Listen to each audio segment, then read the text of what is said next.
నమస్తే అండి. ఎలా ఉన్నారు అందరూ? బాగున్నారా? చాలామంది ఆడవాళ్ళకు ముఖ్యంగా తెలిసినటువంటి పని బట్టలు కుట్టుకోవడము, అలానే బట్టల వ్యాపారం చేసుకోవడము. వ్యాపారం చేసే ఆడవాళ్ళు ఎంత కష్టపడినా వాళ్ళు ముందుకెళ్ళలేకపోతున్నామని చాలామంది అడిగారు. అలానే మన ఛానల్లో వ్యాపారంలో వచ్చే ఒడిదుడుకుల్ని, నరదిష్టిని ఏ రకంగా కుట్టుకోవాలి అనే విషయం మీద ఆల్రెడీ ఒక వీడియోని అయితే పోస్ట్ చేశానండి. చూసిన వాళ్ళైతే మేము ఇంట్లో బిజినెస్ చేస్తాము, మా బిజినెస్ బాగా రన్ కావాలంటే ఏదైనా పరిహారం ఉంటే చెప్పమని అడిగారు. అలానే నార్మల్గా బిజినెస్ చేసే వాళ్ళకి ఫలితాలు రావాలంటే ఏ రకంగా చిన్న చిన్న పరిహారాలు చేసుకోవాలనే విషయం మీద కూడా వీడియోని పోస్ట్ చేశాను. ఆ వీడియోస్ మీకు ఏమైనా ఉపయోగపడతాయో ఒకసారి ఛానల్లోకి వెళ్ళి చెక్ చేయండి. కొందరు మేము వస్త్ర వ్యాపారం చేసుకుంటున్నాము, అలానే బట్టల బిజినెస్ చేసుకుంటున్నాము, ఆన్లైన్లో చేసుకుంటున్నాము, కానీ సరిగ్గా జరగక ఇబ్బందుల్లో ఉన్నాము, పరిహారం ఏదైనా ఉంటే చెప్పమని అడిగారు. తప్పకుండా ఇప్పుడు చెప్పుకునే పరిహారాలు చేయండి. అమ్మవారి అనుగ్రహం లభిస్తుంది. మీ వ్యాపారం దినదినాభివృద్ధి చెందుతుంది. ఇక మిగతా విషయాలన్నీ కూడా తెలుసుకునే ముందు ఒక చిన్న రిక్వెస్ట్ అండి, మీ అందరికీ ఈ వీడియోకి ఒక లైక్ ఇవ్వండి. మీ యొక్క లైక్ వల్ల 10 మందికి వీడియో రీచ్ అవుతుంది. మీకు ఎలా ఉపయోగపడిందో 10 మంది కూడా ఈ వీడియోని చూసి చేసుకోగలుగుతారు, వారు లాభపడతారు. కుదిరితే కనుక ఈ వీడియోని షేర్ చేయండి. సబ్స్క్రైబ్ కాని వారు ఎవరైనా ఉంటే మన ఛానల్కి సబ్స్క్రైబ్ చేసుకొని డైలీ నోటిఫికేషన్ వచ్చేలా ఆల్ అనే ఆప్షన్ తప్పకుండా ఆన్లో పెట్టుకోండి. సరేనండి, మిగతా వివరాలకు వెళ్ళిపోతాం. మేము బ్రతకడానికి వ్యాపారం పెట్టినప్పటి నుంచి కష్టాలి, తర్వాత నుంచి మెల్లమెల్లగా వ్యాపారం డౌన్ అయిపోయిందని అంటున్నారు. వస్త్ర వ్యాపారాలు చేసుకునే స్త్రీలు ముందుగా మీ జాతకంలో చంద్ర శుక్ర గ్రహాలు ఏ విధంగా ఉన్నాయో చూసుకోండి. వాటి స్థితి ఎలా ఉన్నాయో చూసుకోండి. వస్త్రాలకు సంబంధించిన విషయాలను ఏ గ్రహాలు డీల్ చేస్తాయంటే చంద్ర శుక్ర గ్రహాలు. ఒకవేళ మీ జాతకానికి సంబంధించిన గ్రహాలు కాస్త నీచ స్థితిలో ఉంటే కనుక ఇప్పుడు చెప్పే పరిహారాలు చేసుకుంటే రిజల్ట్ బ్రహ్మాండంగా ఉంటుంది. ఫుడ్ బిజినెస్ చేద్దాం అనుకునేవాళ్ళు చంద్ర గురుగ్రహాలు చూసుకోవాలి.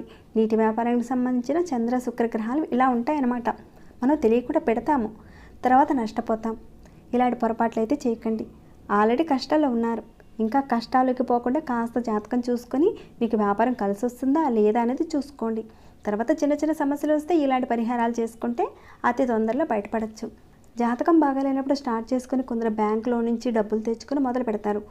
అమ్ముడవుపోవడం, తీరా కస్టమర్స్ అప్పుకొని వస్తారు, తీసుకుంటారు, రేపిస్తాం మాపిస్తామని చెప్పి తీసుకుపోతారు, డబ్బులు ఇవ్వరు, ఇవ్వమంటే గొడవ అయిపోతుంది. ఇక అలా వాళ్ళతో ఇబ్బందులు.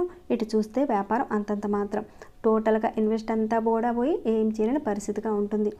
అలానే విదేశీ సంబంధమైన వస్త్రాలను తీసుకొచ్చి, అంటే వాటికి సంబంధించిన బ్రాండ్స్కి సంబంధించి తీసుకొచ్చి మీరు అమ్ముతున్నప్పుడు రాహువు కూడా ఎలా ఉన్నాడో అనేది చూసుకోండి. మీరు ఇంకా చాలా బాగున్న బ్రహ్మాండమైన వస్త్ర వ్యాపారం చెడు దిశ జరిగేటప్పుడు బ్లాక్ అయిపోతుంది పూర్తిగా. బ్రహ్మాండంగా ముందుకు నడిచే వ్యాపారం తగ్గిపోతుంది. ఇక షాప్కి ఎవరు కూడా రాకుండా ఉంటారు. ఎందుకు ఇలా అయిందో కూడా అర్థం కాని పరిస్థితి. ఆడవాళ్ళు ఇంట్లో పెట్టుకుని వస్త్రాలు అమ్ముకోవడము, ఫోన్లో వాట్సాప్లో అలా స్టేటస్లు పెట్టి వ్యాపారం చేసేవాళ్ళు ఉంటారు కదండి. మీలో ఏది చేసుకున్నా కానీ అనుగ్రహించేది ఎవరంటే చంద్రుడు, శుక్రుడు యొక్క అధిష్టాన దేవత లక్ష్మీ అమ్మవారు. అలానే శని అంతర్దశలు నడిచేటప్పుడు కూడా సరిగ్గా ఉండవు అనమాట. వ్యాపారం పెట్టాలంటే గురువుకు సంబంధించినటువంటి వారు ఈశ్వరుడు, దత్తాత్రేయుడు, దక్షిణామూర్తి అందరూ సమానమే. అంటే ఈశ్వరుడు యొక్క కటాక్షం, లక్ష్మీ కటాక్షం మీకు లభించాయనుకోండి, మీ వ్యాపారం చాలా బాగా సాగిపోతుంది. గురువుకి శుక్రుడికి వీళ్ళిద్దరూ కూడా అధిష్టాన దేవతలు. మీరు ఎక్కువగా వీళ్ళని ఆరాధించితే వారి అనుగ్రహంతో ఈ గురు శుక్ర గ్రహాల నుంచి వచ్చే చెడు ఫలితాలు అనేవి మీకు రాకుండా మంచి ఫలితాలు కలగజేస్తాయన్నమాట. సరే, తెలియకుండా పెట్టారు లేదా మీరు తెలుసుకుని పెట్టారు, అయినా వస్త్ర వ్యాపారంలో ఇలాంటి సమస్యలు వస్తున్నాయంటే ఇప్పుడు చెప్పే పరిహారాలు చేసుకుంటే మీ వ్యాపారం బ్రహ్మాండంగా నడుస్తుంది. దానికని సోమవారం రోజున అలానే శుక్రవారం రోజున ఖచ్చితంగా మీరు శివుడి దేవాలయంలో ఒక గ్లాసు ఆవు పాలను ఇవ్వండి. మీకు కుదిరితే కనుక అభిషేకం చేయడమా, లేదంటే పూజారి గారి చేత ఆ పాలతో అభిషేకం చేయించండి. అలానే మీకు కొత్త స్టాక్ వచ్చినప్పుడు ఆ స్టాకుని వాయువులో పెట్టుకోండి. ఆ వాయువులో పెట్టేటప్పుడు ఒక గాజు సీసా నిండుగా గోమతి చక్రాలు పెట్టి కొద్దిగా పసుపు కుంకాలు వేసి వాయువులో ఉంచి ఆ ప్రదేశంలో అక్కడే స్టాక్ పెట్టేసేసుకోండి. అయితే గోమతి చక్రాలను సీసాలో పెట్టిన తర్వాత ఆ సీసాని ఒక రాగి ప్లేట్లో పెట్టి స్టాక్ ఎక్కడైతే పెడతారో అక్కడ ఉంచండి. ఆ గాజు సీసా అనేది చిన్నదైనా పెద్దదైనా పర్వాలేదండి. ఆ గాజు సీసాలో గోమతి చక్రాలు ఎన్ని పడతాయో అన్నిటిని మీరు తెచ్చుకొని ఆ గాజు సీసా నిండుగా నింపి కాస్త పసుపు కుంకాలు పెట్టి వాయువ్యమూలలో పెట్టండి. ఇలా ఎప్పుడు చేయాలంటే ఒక సోమవారం రోజున కానీ, శుక్రవారం రోజున కానీ, గురువారం రోజున కానీ, శనివారం రోజున కానీ మీరు వాయువులో పెట్టేయండి. చీపుడుతో ఊడ్చే సమయంలో జాగ్రత్తగా కొంచెం చేతిలో పట్టుకొని పక్కన పెట్టేసి క్లీన్ చేసేసుకోండి. మళ్ళీ యథాస్థానంలో పెట్టండి. గాజు సీసాని పవిత్రంగా ఉంచడానికి మీరు ప్రయత్నించండి. చీపురు తగలకుండా జాగ్రత్తగా చూసుకోండి. వ్యాపారం చేస్తున్న ప్రతి ఒక్కరికి అమ్మవారి అనుగ్రహం ఉంటే వారి జీవితం బాగుంటుంది. అందుకని మీరు ఏం చేస్తారంటే సోమవారం, గురువారం, శుక్రవారం, శనివారాల్లో అమ్మవారికి కుంకుమార్చన చేసుకోండి. మీ ఇంట్లో అమ్మవారి ఫోటో పెట్టుకొని అమ్మవారి దగ్గర తమలపాకు కానీ లేదంటే ఒక ప్లేట్ కానీ పెట్టుకొని కుంకుమార్చన కొంచెం కొంచెం వేసుకుంటూ చేయండి. గోల్డ్ అనేటివి తగలకుండా 3 వేళతో చక్కగా అమ్మవారికి సంబంధించిన ఓం శ్రీ మాత్రే నమః, శ్రీయే నమః అని అనుకుంటూ గోళ్ళతో కాకుండా 3 వేళతో అమ్మవారికి అర్చన చేసుకొని ఆ చేతికి అంటుకున్న కుంకాన్ని అక్కడే తులిపేయకండి. కొంతమంది కుంకుమార్చన చేసిన తర్వాత అక్కడే చేతులు టపటప తులిపేస్తారు. అసలు అలా చేయకండి. కొంచెం పక్కకి చేతులు అలా పెట్టేసేసుకొని తులిపేయండి. ఇలా మీరు 108 సార్లు చేయాలి, లేదా 54 సార్లు చేయండి. అదే చేయలేని పక్షంలో 21 సార్లు చేయండి. ఎవరైతే 108 సార్లు చేస్తారో వాళ్ళకి చాలా అద్భుతంగా ఫలితాలు ఉంటాయి. కొద్దిగా చేస్తే కొద్దిగానే ఫలితం ఉంటుంది.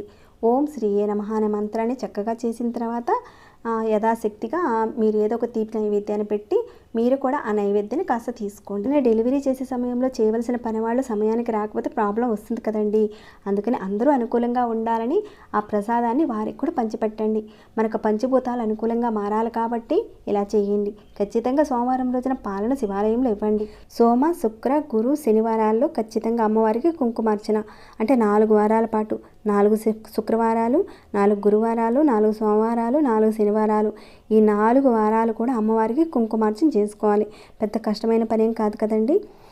మనం బాగుండాలనే కదా చేసుకునేది.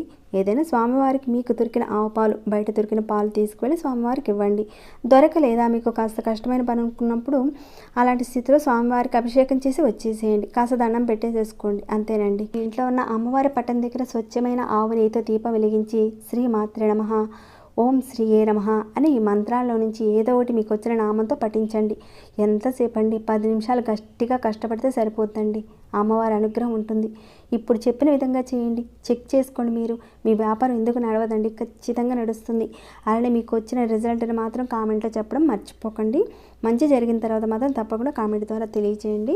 అలానే ఈ వీడియో మీకు ఉపయోగపడకపోయినా కానీ మీకు తెలిసిన మీ ఫ్రెండ్స్ కానీ మీ రిలేటివ్స్ వారు కానీ ఎలాంటి ఇబ్బందుల్లో ఉంటే కనుక ఈ వీడియోని షేర్ చేయడం మర్చిపోకండి.